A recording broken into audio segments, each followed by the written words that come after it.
questions jointes sur la manifestation des Gilets jaunes et débordements, questions qui seront répondues par le Premier ministre et le ministre de l'Intérieur. Tout d'abord, la question de Mme Matz.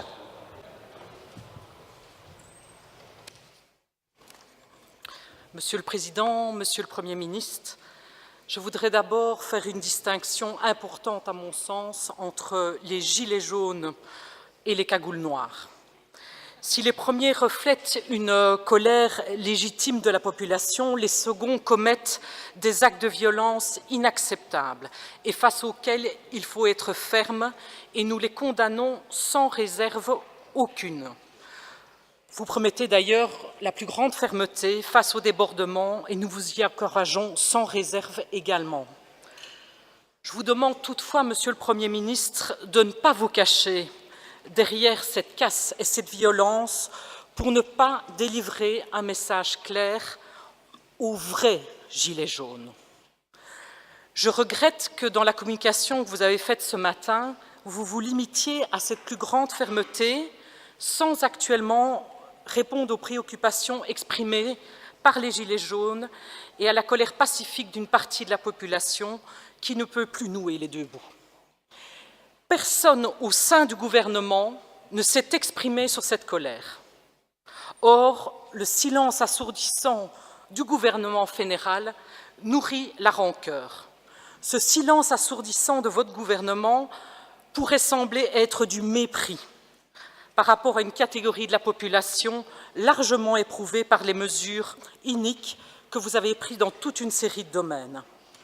Vous devez briser ce silence assourdissant pour éviter la récupération de ces frustrations par les mouvements extrêmes et populistes. Il faut apporter une réponse responsable pour chasser la réponse populiste.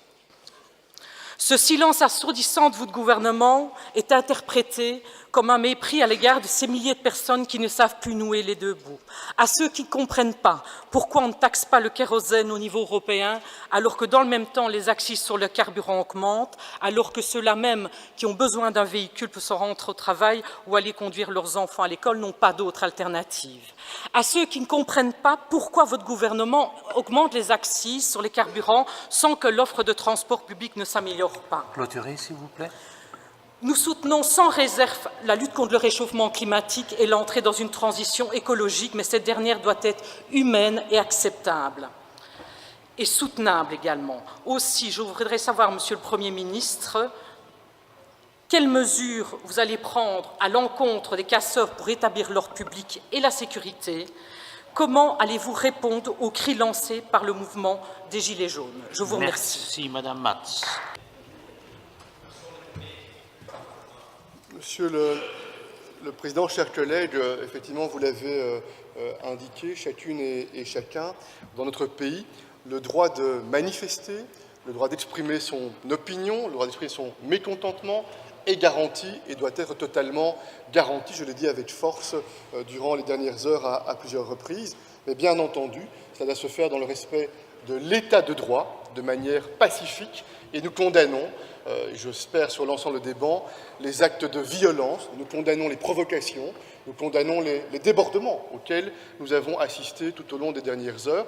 Et je voudrais aussi condamner avec la plus grande fermeté les entraves à la liberté d'informer, puisque des journalistes ont été pris à partie dans le cadre de ces mouvements. Et je voudrais aussi souligner l'importance du travail qui est réalisé par les forces de sécurité, par les forces de l'ordre qui sont mobilisées sous la responsabilité des différentes autorités, notamment du ministre de l'Intérieur, qui donnera plus d'informations sur le volet gestion de la sécurité, initiatives qui sont prises et qui vont se poursuivre afin qu'il ne puisse pas y avoir d'impunité et afin que celles et ceux qui ont commis des actes délinquants ou criminels puissent être sanctionnés à la hauteur des actes qui ont été commis.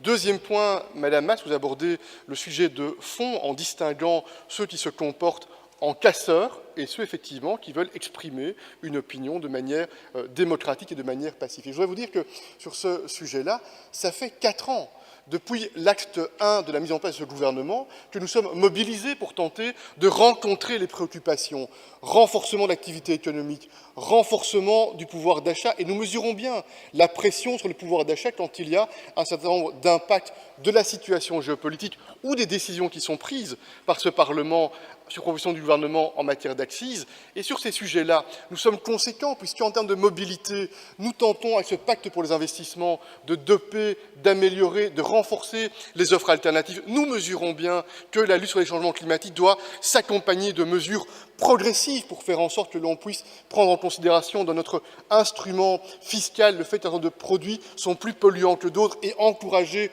progressivement d'autres types de comportements. C'est le sens de la décision qui a été prise dans le cas du tax shift. Et dans le cas du tax shift, vous le savez, c'est en fait un tax cut qui a été décidé, parce qu'en réalité, ce n'est pas moi qui le dis, c'est le Bureau du Plan ou la Commission européenne. Il y a une baisse substantielle de la pression fiscale et parafiscale sur le travail, une baisse nette de la pression fiscale et parafiscale sur le travail, dans le cadre de ce tax shift que nous voulons absolument préserver. Et donc oui, nous voulons continuer jusqu'au bout à mettre en œuvre ces réformes économiques et sociales. Oui, nous entendons les messages qui sont adressés, et c'est aussi le sens des décisions qui ont été prises en matière de renforcement des pensions les plus basses, augmentées à 7 reprises. Ce sont les décisions qui vont être renforcées dès le mois de janvier 2019 par la mise en œuvre complète du tax shift dans le cadre du pouvoir d'achat, avec des effets supplémentaires pour les bas et pour les moyens salaires dès le 1er janvier 2019, qui aboutiront, je le répète, à 140 €, jusqu'à 140 € par mois pour les bas salaires, par mois d'augmentation de le pouvoir d'achat. Donc oui, nous entendons les messages, nous ne sommes pas sourds, nous sommes toujours prêts à mener le débat, et nous le faisons régulièrement au Parlement sur la manière de renforcer cette dynamique économique et de soutenir le pouvoir d'achat. Et sur la question de la sécurité de l'ordre public, nous serons d'une très grande fermeté, et nous allons, tout au long des prochains jours, maintenir notre vigilance afin de faire respecter la sécurité et l'ordre public. Merci, Monsieur le Premier ministre. Oui, Monsieur le Président, parce que M. Pivin a posé quelques questions précises concernant les actions et les réactions de la police. Donc, d'abord, c'est important de dire que l'action sur le terrain du côté d'ordre public est gérée par les gouverneurs, à Hainaut et à Liège. Mais on suit les choses minute par minute par le centre de crise aussi, et c'est avec deux objectifs. D'abord, afin de forger une image la plus précise possible de ce qui se passe là-bas, de facteurs des troubles, et deuxième chose, afin d'apporter le soutien fédéral qui est nécessaire. Donc, qu'est-ce qu'on a déjà prévu? Des arroseuses, des hélicoptères et aussi la réserve fédérale qui est sur le terrain, mais c'est à la demande des DIRCO qui, ensemble avec les gouverneurs, gèrent les choses. Cette nuit, on a fait 39 arrestations. Les nuits avant, encore 14, donc ça veut dire à ce moment-ci, on a fait 53 arrestations, dont 24 judiciaires. L'autre administratif, mais 24 judiciaires. Et pour les arrestations judiciaires, on parle de vol, actes de violence, utilisation d'armes. On a déjà fait une enquête sur les 24, et là, je dois dire, dans les 24, ce sont les arrestations judiciaires. Là, la plupart de ces personnes sont connues par la police. Donc, ce n'est pas la première fois. De l'autre, l'arrestation administrative, ces gens sont peu connus chez la police. Donc, c'est vraiment des manifestants. Et nous avons également saisi quelques GSM et des véhicules, mais c'est clair qu'on suit les choses minute par le centre de crise, et tous les moyens qui sont nécessaires seront livrés par le fédéral à la demande du DIRCO. Merci, Monsieur le ministre. Madame Matz. Monsieur le Premier ministre, Monsieur le Vice-Premier ministre, quand j'entends la précision avec laquelle le ministre de l'Intérieur répond, et à juste titre, et je le remercie, sur les mesures de sécurité et d'ordre public qui ont été prises dans le cadre des débordements, je le mets en parallèle avec une réponse très générale que le Premier ministre a adressée sur les mesures, les revendications de fonds. Je trouve qu'il y a un peu une dichotomie, et j'avais effectivement un doute, c'est que vous vous retranchiez uniquement derrière les débordements sans apporter, Vous m'avez dit entendre les revendications, j'ai l'impression que vous les avez écoutées, mais pas en tout cas entendues. Je voudrais aussi vous dire, Monsieur le Premier ministre, que ce n'est pas seulement une classe précarisée qui manifeste aujourd'hui, mais c'est une classe moyenne qui est de plus en plus précarisée par notamment des mesures fiscales.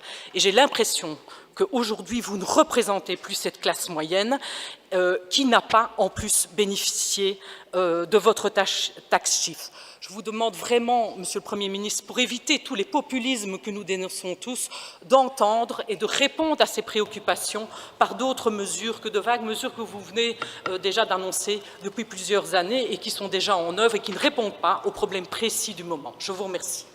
Merci, Madame Matt.